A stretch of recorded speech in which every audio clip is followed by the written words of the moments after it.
April रोजी Bhoiwada police station येथे गुन्हा नंबर 278/25 यामध्ये अपहरण आणि खुनाचा गुन्हा दाखल होता.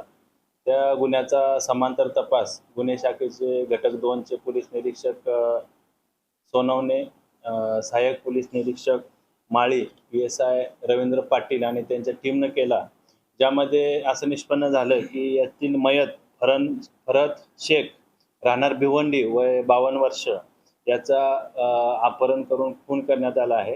ज्याच्यामध्ये आरोपी काजूकुमार रजेंदर राम मूळ राहणार जौनपूर उत्तर प्रदेश याने त्याचा खून केला आहे आणि तो आरोपी खून करून नंतर उत्तर प्रदेश या ठिकाणी पळून गेला होता. आमच्या टीमने त्याला ताब्यात घेतलं आहे. खुनाचं कारण हे एकंदरीत अनैतिक संबंध किंवा मयत जो होता तो आरोपीला वारंवार शरीर सुखाची मागणी करत होता. नैतिक आणि अनैसर्गिक संबंधाची मागणी करत होता असं प्राथमिकदृष्ट्या तपासामध्ये निष्पन्न झालेलं आहे.